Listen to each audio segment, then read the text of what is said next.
मेरा विनम्र निवेदन है आदरणीय संबित जी से आपको संबोधित करें। धन्यवाद संजय जी और हमारे सभी मित्र जो आज यहाँ उपस्थित है इस प्रेस वार्ता में, सभी को बहुत बहुत अभिनंदन एवं धन्यवाद। यह प्रेस कॉन्फ्रेंस आज एक गर्व से भर देने वाला क्षण है, क्योंकि यह कोई साधारण प्रेस कॉन्फ्रेंस नहीं है। मैं बैठा जरूर भारतीय जनता पार्टी के कक्ष में हूं, हेड ऑफिस में हूं, मगर मुझे लगता है मैं केवल एक भारतीय जनता पार्टी के प्रवक्ता के नाते नहीं, केवल भारतीय जनता पार्टी के एक सांसद या कार्यकर्ता के नाते नहीं, एक भारतीय के नाते, एक इंडियन के नाते आज ये प्रेस कॉन्फ्रेंस कर रहा हूं।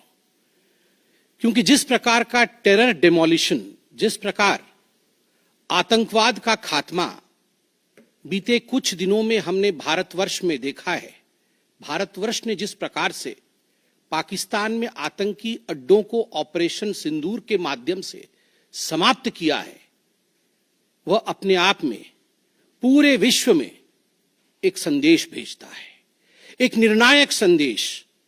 आतंकवाद के खिलाफ लड़ाई के विरोध, आतंकवाद के खिलाफ एक निर्णायक संदेश। इसलिए आज का ये प्रेस कॉन्फ्रेंस, इसको संबोधित करते हुए मुझे गर्व की अनुभूति हो रही है। अदम्य साहस का परिचय दिया है भारत की सेना ने, अदम्य साहस।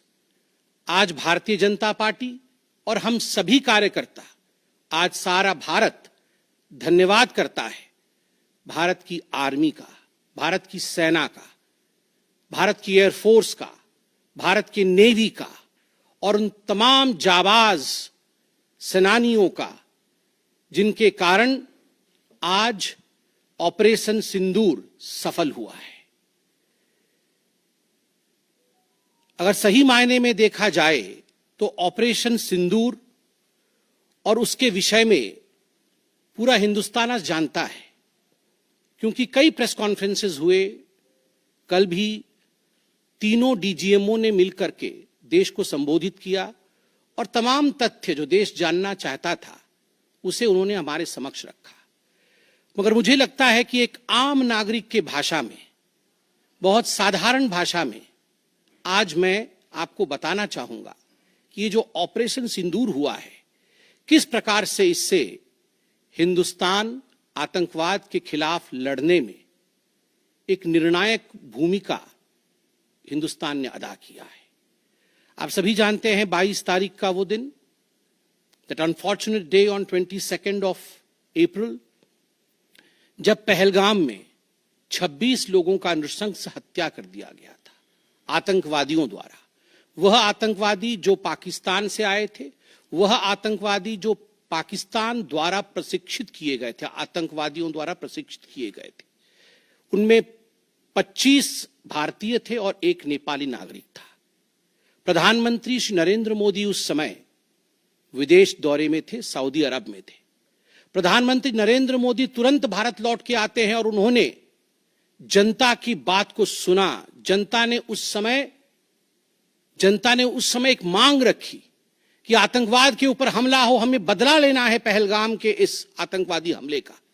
प्रधानमंत्री ने बिहार की भूमि से ऐलान किया और यह वादा किया कि मैं वादा करता हूं कि जो आपकी इच्छा है कि आतंकवाद के खिलाफ हमला होगा, हम पहलगाम के इस आतंकवादी हमले का बदला लेंगे। We will avenge the death of 26 people. प्रधानमंत्री ने कहा यह जो बदला होगा यह आतंकवादियों के कल्पना से बाहर का बदला होगा, और जो बदला हुआ वो आतंकवादियों के कल्पना के बाहर का बदला था। प्रधानमंत्री जी ने कहा कि हम घुस के मारेंगे और मिट्टी में मिलाएंगे आतंकवादी के ठिकानों को, और आतंकवादियों के ठिकानों को प्रधानमंत्री नरेंद्र मोदी जी के निर्णय ने और हमारे सेना के अदम्य साहस ने मिट्टी में मिलाने का काम किया। यह वादा प्रधानमंत्री नरेंद्र मोदी जी का था। 22 तारीख से 7 मई तक लगभग ये 14 दिन आप सभी ने देखा पूरे भारतवर्ष में एक प्रकार से एक माहौल टेंशन का था, प्रेशर का था, कि तुरंत निर्णय किया जाए, तुरंत एक्शन में आया जाए। बहुत सूझबूझ के साथ, सोच समझ करके, स्ट्रैटेजी के साथ। पाकिस्तान भी जानता था कि हमला होगा, एयर स्ट्राइक पहले हो चुका था, किस प्रकार सर्जिकल स्ट्राइक पहले हो चुकी थी। पाकिस्तान पूरी तरह जानता था कि इस बार भी छोड़ा नहीं जाएगा, मगर उसके बावजूद पाकिस्तान इतना दिमाग लगाने के पश्चात वह डेट नहीं जान पाया जिस दिन यह हमला होना था। 22 तारीख से 7 तारीख के बीच में कुछ नॉन मिलिट्री एक्शंस जिन्होंने पाकिस्तान को कमजोर किया, वह प्रधानमंत्री नरेंद्र मोदी जी ने और भारत की सरकार ने लिया। ये जो ऑपरेशन सिंदूर है, इसका एक मिलिट्री पोर्शन है तो एक नॉन मिलिट्री पोर्शन भी है। और नॉन मिलिट्री पोर्शन में सबसे बड़ी बात, इंडस वाटर ट्रीटी, जो सिंधु नदी समझौता 1960 का था, उसे स्थगित किया गया, अबेयंस में रखा गया। आप सभी जानते हैं लगभग 90% पाकिस्तान जो है इसी पानी पर निर्भर करता है। लगभग 80% उनका जो कृषि है इस पानी पर निर्भर करता है। इस पानी को यदि रोक दिया जाए तो पाकिस्तान की 1/4 जीडीपी गिर जाती है। इस पाकिस्तान को अगर इस पानी से वंचित रखा जाए तो पाकिस्तान के हालात वैसे होंगे कि उनकी जीडीपी लुढ़केगी, कृषि लुढ़केगा। केवल कृषि और जीडीपी नहीं, उनके पावर कट्स होंगे और इस प्रकार का माहौल पाकिस्तान में पैदा होगा कि पाकिस्तान एक फ्रजाइल स्टेट के रूप में, अभी भी फ्रजाइल है, और फ्रजाइल स्टेट के रूप में वो सामने आएगा। झेलम और चनाब अब संपूर्ण रूप से भारत सरकार के अधिकार में है, अधिकार क्षेत्र में है। और जिस प्रकार से यहां हम बांध बनाने की और रिवर को आगे बढ़ाने की बात कर रहे हैं, नए रिजर्वॉयर, इरिगेशन और हाइड्रो पावर से जम्मू कश्मीर, लद्दाख, पंजाब एवं हरियाणा, इन राज्यों को बहुत फायदा मिलने वाला है। ये कहा गया कि पानी और खून एक साथ नहीं बहेगा।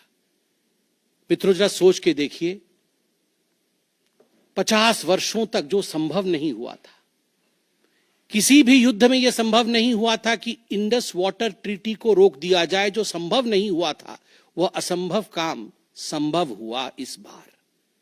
अटारी वाघा बॉर्डर को भी रोक दिया गया। दोनों देशों के बीच में कोई ट्रेड नहीं होगा और इसका खामियाजा कोई भुगतेगा तो वो पाकिस्तान की इकोनॉमी भुगतेगी।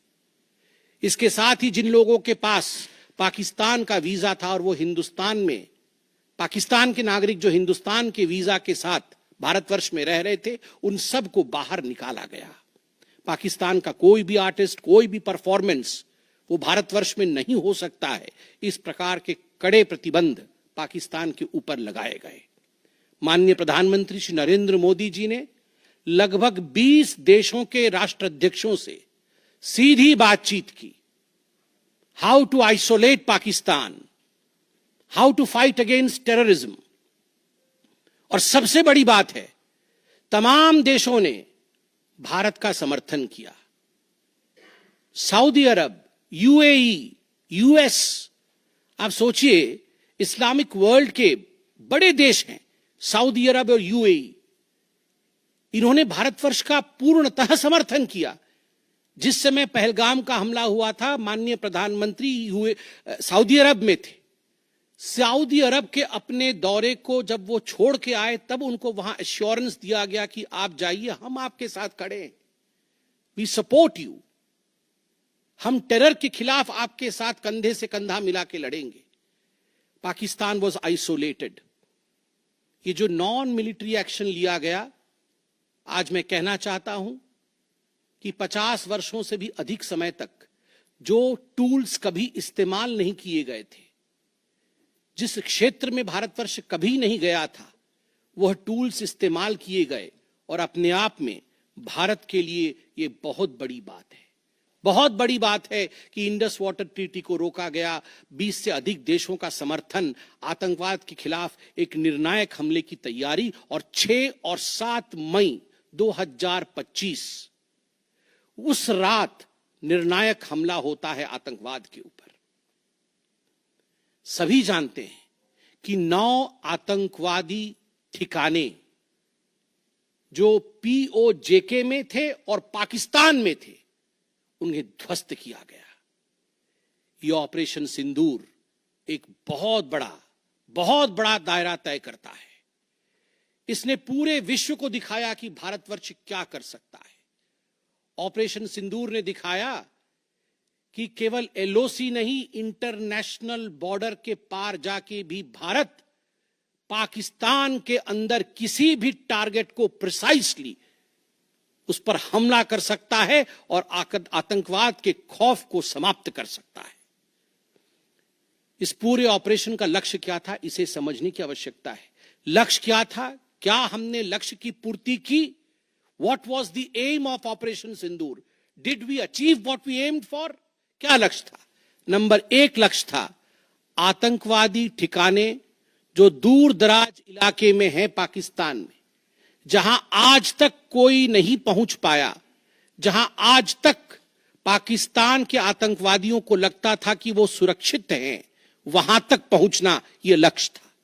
दूसरा लक्ष्य था आतंकवादियों को ढेर करना, मार देना।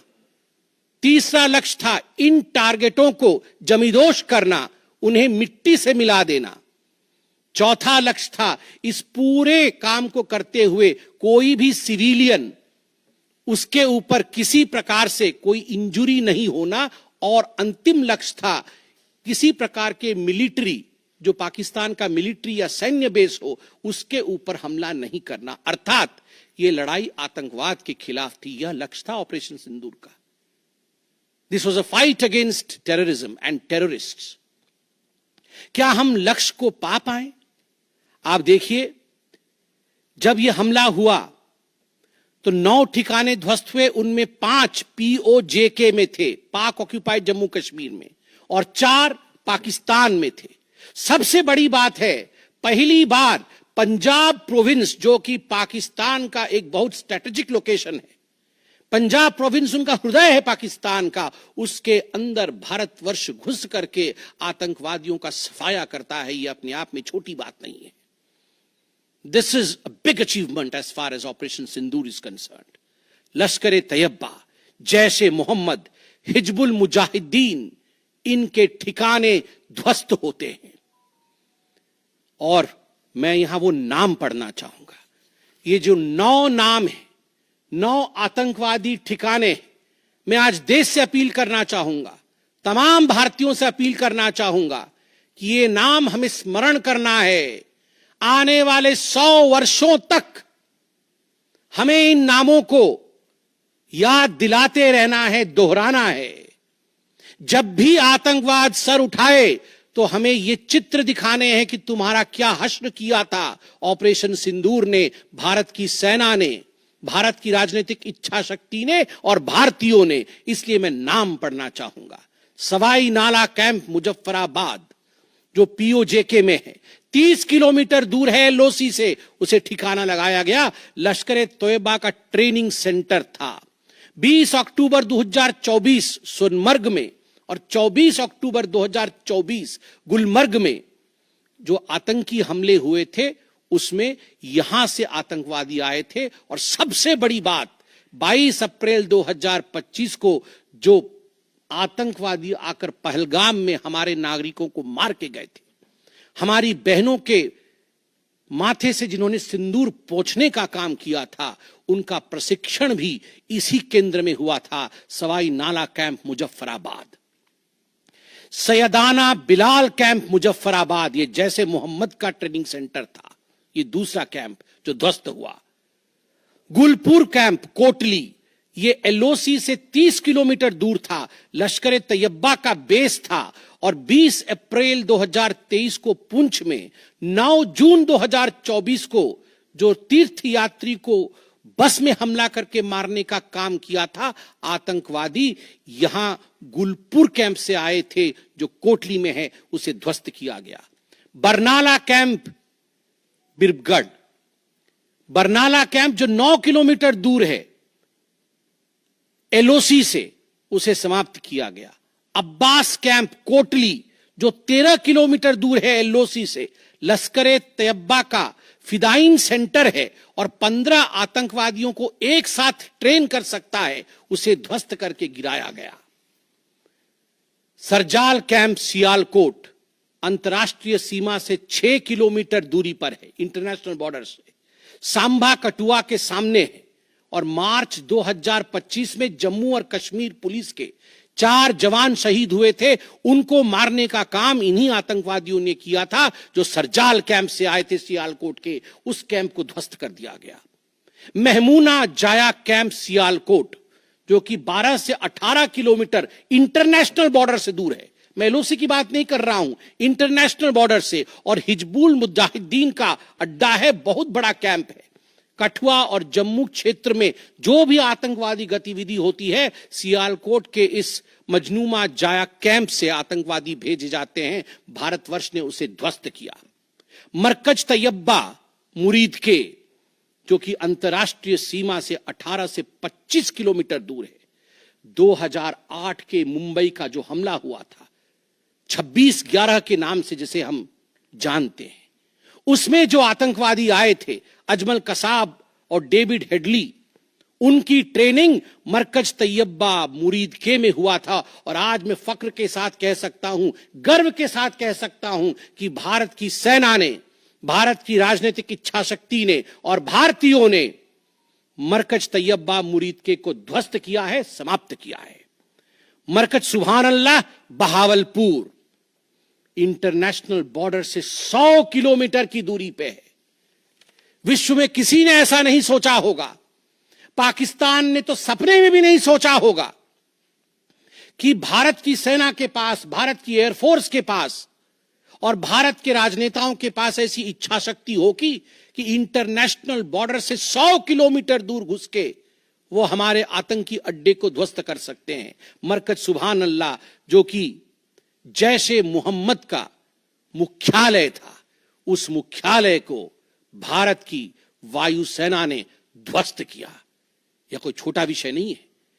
यह बहावलपुर एक ऐसा स्थान है जहां यूनाइटेड स्टेट्स, यूएस भी अपने ड्रोन नहीं भेज पाया था।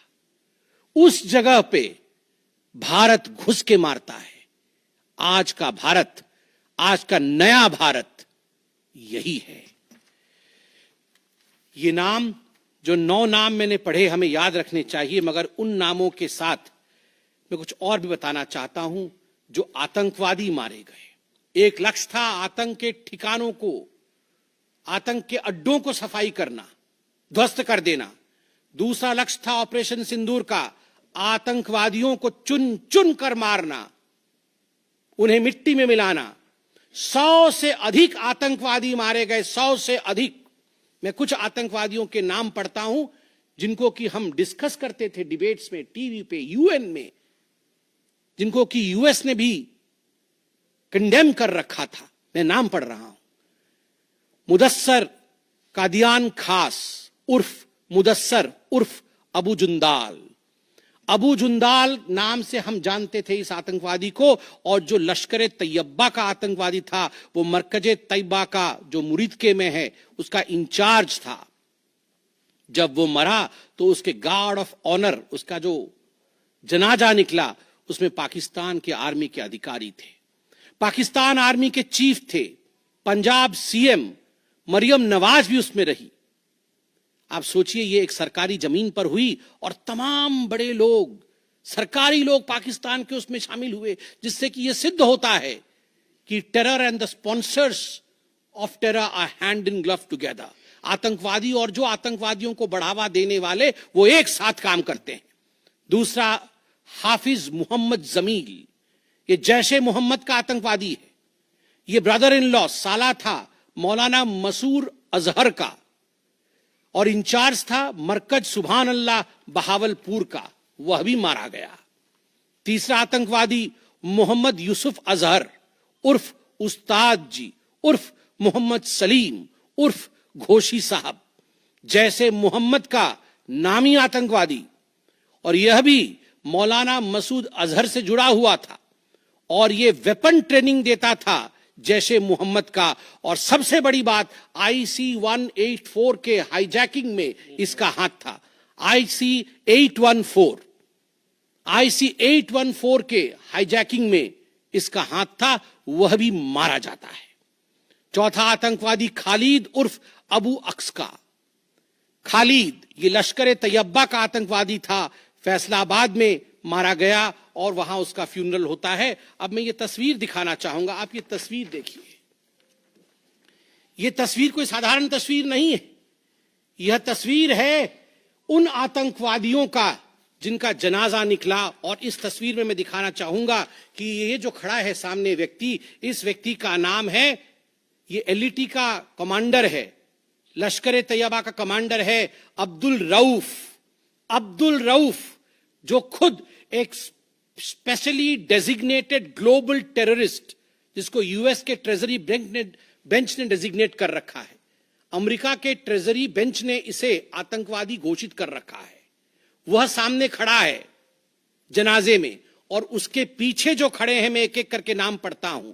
लेफ्टिनेंट जनरल फैयाज हुसैन शाह जो कि लेफ्टिनेंट जनरल है पाकिस्तान आर्मी के, मेजर जनरल राव इमरान सरताज जो कि मेजर जनरल है पाकिस्तान आर्मी के, ब्रिगेडियर मोहम्मद फुरकान शब्बीर पाकिस्तान आर्मी के, डॉक्टर उस्मान अनवर IGP पंजाब, और Malik Sohaib Ahmed Bharath member of provincial assembly of Punjab.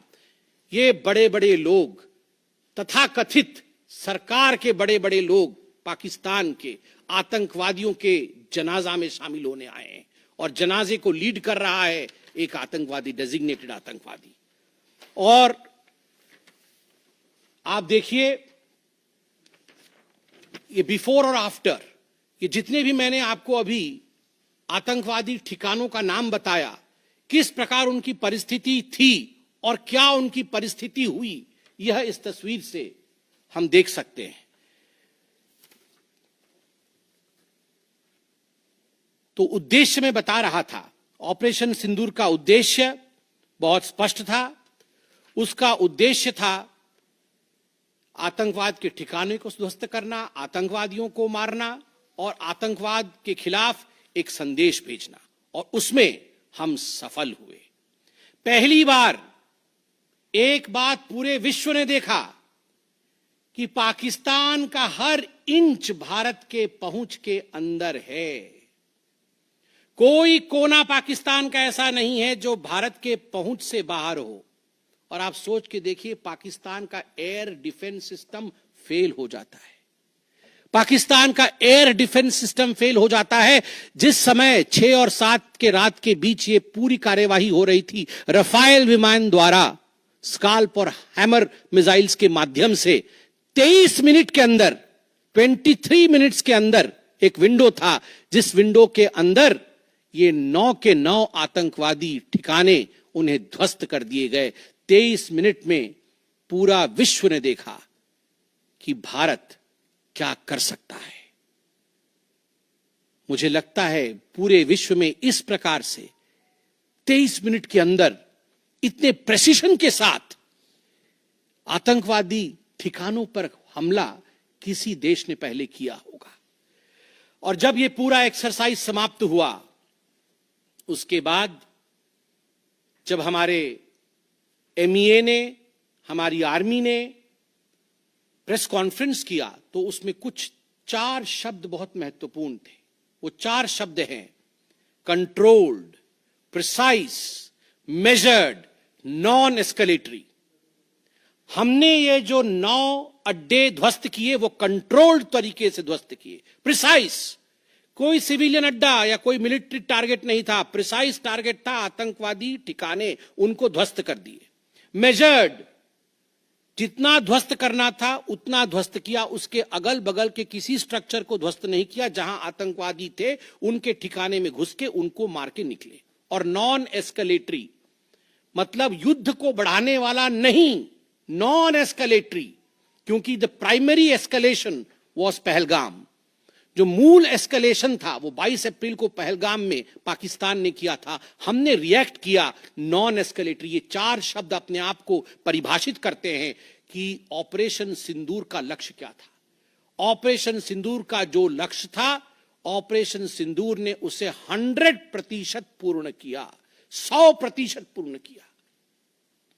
इसलिए आज हिंदुस्तान, भारतवर्ष गर्व के साथ कह सकता है कि ऑपरेशन सिंदूर एक ऐसा ऑपरेशन था जो 100% सक्सेसफुल था, और जितने हमारे जाबाज पायलट्स गए थे राफेल के साथ, उतने लौट के आए और आतंकवादी ठिकानों को ध्वस्त करके आए, और किसी सिविलियन को नहीं मारा, किसी मिलिट्री बेस को नहीं मारा। मगर दुखद है, जैसा कि पाकिस्तान से एक्सपेक्टेड है, पाकिस्तान उसके पश्चात रिटेलिएशन करता है, पाकिस्तान अपने ड्रोन्स इत्यादि भेजता है, मगर भारत की सिस्टम ने पाकिस्तान के इन ड्रोन्स को, इन मिसाइल्स को हवा में ही समाप्त कर दिया। और सबसे बड़ी बात है, एयर डिफेंस सिस्टम लाहौर का 7 और 9 तारीख के बीच लाहौर के एयर डिफेंस सिस्टम को समाप्त करने का काम हिंदुस्तान ने किया। और 9 और 10 तारीख के बीच, 9 मई और 10 मई के बीच 11 एयर बेसेस को, पाकिस्तान के 11 एयर बेसेस को ध्वस्त करने का काम भारतवर्ष ने रिटेलिएशन में किया। जब पाकिस्तान ने भारतवर्ष के ऊपर एस्केलेशन किया तो भारतवर्ष ने 11 एयर बेसेस को समाप्त किया। इन एयर बेसेस के नाम भी हमें याद रखने चाहिए। तमाम भारतीयों को वो 9 नाम आतंकवादी ठिकाने याद रखने चाहिए, स्मरण होना चाहिए। और ये जो 11 एयरबेस हैं, हिंदुस्तान अपने पर आ जाए तो क्या कर सकता है अपने लोगों को बचाने के लिए। ये 11 नाम भी मैं पढ़ता हूं। नूर खान, ये नूर खान वह एयरबेस है जहां पर एयर टू एयर रीफ्यूएलिंग करने की क्षमता है। हवा में उड़ रही हो अगर आपका विमान, तो एयर टू एयर रीफ्यूएलिंग यही नूर खान से हो सकती है। जब भारत ने नूर खान को ध्वस्त किया तो जो जहाज थे पाकिस्तान के, उनके पास वो क्षमता नहीं रही कि वो हवा में अधिक समय तक युद्ध कर सके, उन्हें नीचे उतरना ही पड़ा। नूर खान, रफीकी, मुरीद, सुक्कूर, सियालकोट, पसरूर, चुनियान, सरगोदा, स्कारू, भुलारी और जकोबाबाद, ये तमाम मैं फोटोज लेके आया हूं। जकोबाबाद का ये फोटो देखिए, क्या था पहले और क्या हुआ बाद में, क्या था पहले और क्या हुआ बाद में। आप देख सकते हैं परखच्चे उड़ गए। यह है प्रिसीशन ऑफ इंडियाज अटैक। तमाम फोटो हैं यहां पे, किस प्रकार से हमने एक एक करके उनके एयर बेसेस को समाप्त किया। आप देख सकते हैं सारे एयर बेसेस के हम फोटो लेके आए हैं, जकोबाबाद से लेके बाकी तमाम। क्योंकि आपने ये सब देखा हुआ है, मैं अधिक समय नहीं लूंगा। आर्मी ने आपको दिखाया है, डीजीएमओज ने आपको दिखाया है, इसलिए मैं इसको आपको दिखा के दोबारा, I would not like to take much time, but मैं रिमाइंड करना चाहूंगा कि 11 एयर बेसेस को हमने ध्वस्त किया। और इसमें एक बड़ा विषय है, पहली बार विश्व में किसी देश ने एक न्यूक्लियर कंट्री के अंदर घुस करके उनके एयर बेसेस को समाप्त करने का काम किया। पाकिस्तान एक न्यूक्लियर कंट्री है, उसके अंदर घुस करके उनके एयर बेसेस को 20% पाकिस्तान के एयरफोर्स के इंफ्रास्ट्रक्चर को भारतवर्ष ने नाकाम कर दिया। 20% of PAF's infra was destroyed by India. Just imagine, एक न्यूक्लियर कंट्री है, उसमें घुसकर मारना, यह अपने आप में पूरे विश्व में पहला इंस्टेंस है। और भुलारी एयरबेस में 50 PAF पाकिस्तान एयरफोर्स के जवान मारे गए, जिसमें स्क्वाड्रन लीडर उस्मान यूसुफ भी मारे गए। कुल मिलाकर के 9 आतंकी ठिकाने, 11 एयरबेस, 100 से अधिक आतंकी, 50 जवान और अपनी इज्जत, यह पाकिस्तान ने खोया है। I repeat, what Pakistan has lost via Operation Sindoor. 9 आतंकी ठिकाने, बड़े बड़े आतंकी ठिकाने, 11 एयरबेस, 100 से अधिक आतंकवादी, 50 से अधिक जवान और अपनी इज्जत, यह पाकिस्तान ने खोया है। यह झटका पाकिस्तान सह नहीं पाया और उनके डीजीएमओ का 10 तारीख को ही फोन आया। और उसके पश्चात मैं कहूंगा यह सीज फायर नहीं, ये एक अंडरस्टैंडिंग है। ये एक अंडरस्टैंडिंग है कि यदि भविष्य में किसी प्रकार का कोई भी आतंकी हमला होता है तो ये अंडरस्टैंडिंग तोड़ दी जाएगी। हमने करके दिखाया है। जो पहले कभी नहीं हुआ था वो हुआ है इस बार। अंदर घुस के मारा है हमने। ये एक अंडरस्टैंडिंग है। और सबसे बड़ी बात है, पाकिस्तान में उनके मौलाना, उनके मौलवियों ने पाकिस्तान का साथ नहीं दिया, मगर हिंदुस्तान की एकता देखिए, हिंदुस्तान का भाईचारा देखिए। पूरा देश एक होकर खड़ा हुआ। पूरा देश सेना के पीछे, सेना के अदम्य साहस के पीछे, हमारी राजनीतिक इच्छा शक्ति के पीछे पूरा भारत एक होकर खड़ा हुआ। और आज मैं कहना चाहता हूं कि आज पाकिस्तान पूरे विश्व में अलग थलग पड़ा है। पहले भी ऐसे वक्त थे, अनेकों प्रयास भारतवर्ष करता था। पहले हम सबूत देते थे, प्रयास करते थे डोजियर के माध्यम से पाकिस्तान को प्रूफ दे आतंकवाद का। वो डोजियर लेती थी मगर उस पर काम नहीं करती थी। मगर आज नए भारतवर्ष ने पाकिस्तान को बख्शा नहीं है। आतंकवाद के खिलाफ एक निर्णायक लड़ाई हुई है और प्रधानमंत्री जी ने स्पष्ट कहा है, वहां से यदि गोली आती है तो यहां से गोला जाएगा। इसी के साथ मैं अपने वक्तव्य को समाप्त करता हूं। कोई प्रश्न हो तो अवश्य पूछें। कमलेश जी।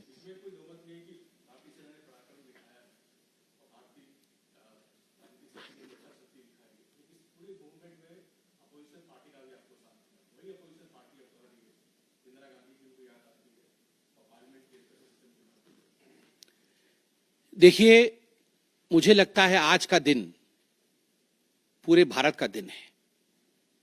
मैं ऐसा नहीं कहूंगा कि आज मैं भारतीय जनता पार्टी के प्रवक्ता के नाते कह रहा हूं।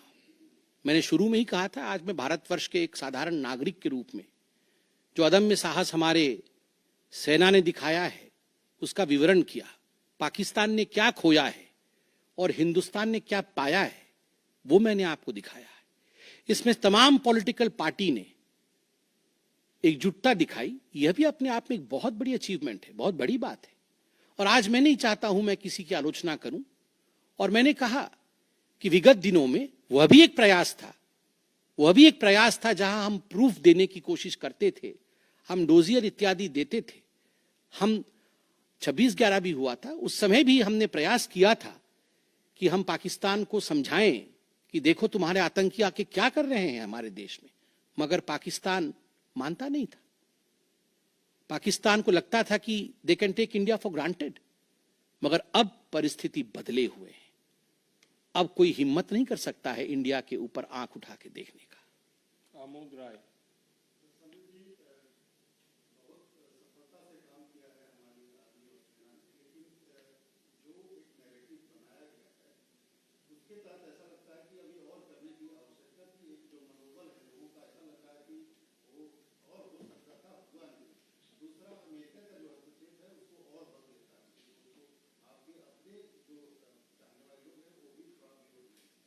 आपके दो प्रश्न हैं।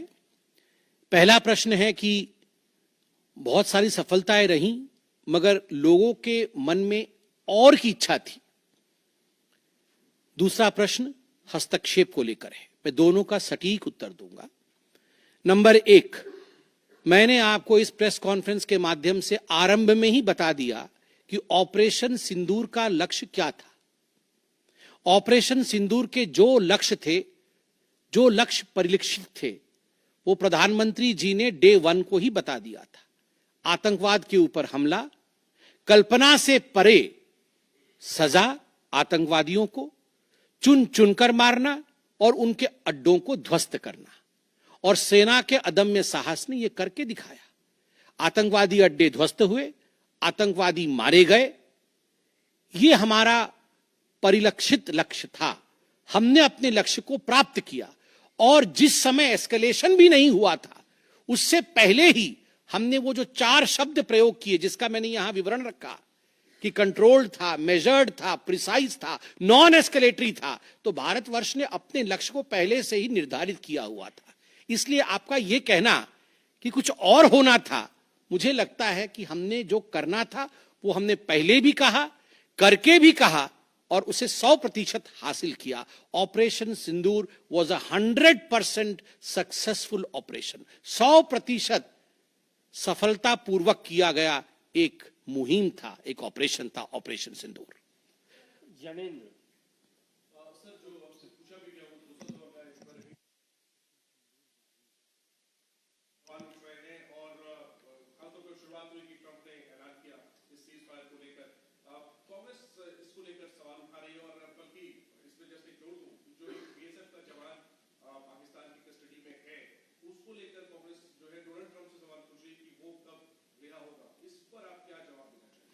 देखिए, पहली बात तो है जहां तक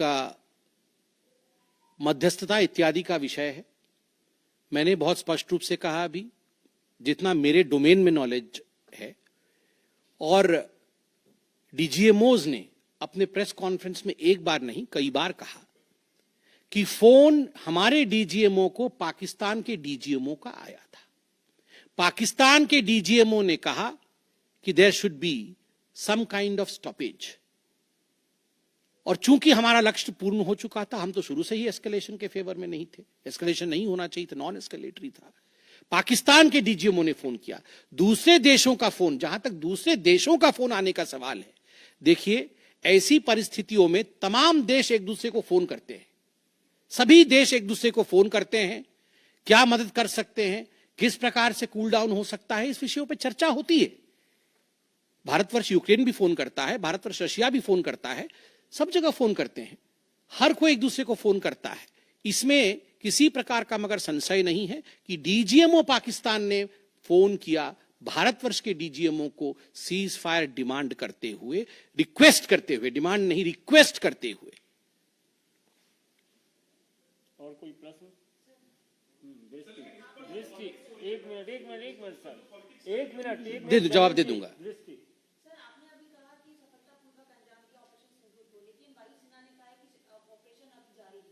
बिल्कुल, ऑपरेशन अभी जारी है, और मैंने कहा, माननीय प्रधानमंत्री जी ने स्वयं कहा है, गोली आएगी तो गोला जाएगा। तो अगर गोली आएगी तो गोला जाएगा, तो इसलिए ऑपरेशन सिंदूर समाप्त नहीं हुआ है। इंतजार कि अगर आंख उठाया तो उसका जवाब दिया जाएगा।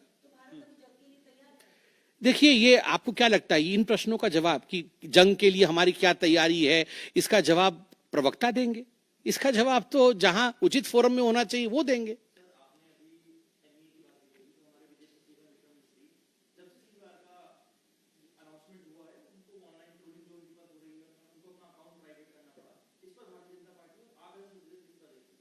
देखिए, मैं बहुत स्पष्ट रूप से बता दूं, ये आज की जो प्रेस कॉन्फ्रेंस हो रही है ऑपरेशन सिंदूर को लेकर हो रही है, उसके सफलता को लेकर हो रही है, और तमाम लोग जो ऑपरेशन सिंदूर से जुड़े हुए थे, चाहे वो सेना हो, चाहे वो हमारी राजनीतिक घटक हो, चाहे वो हमारे ब्यूरोक्रेट्स हो, उन सभी का सलाम है। उन सबको हम रेस्पेक्ट के साथ देखते हैं। और सही बात है, सोशल मीडिया एक टूल जरूर है, मगर सोशल मीडिया के आधार पर यह कह देना कि किस प्रकार से देश आगे बढ़ेगा, यह निर्णय नहीं हो सकता है।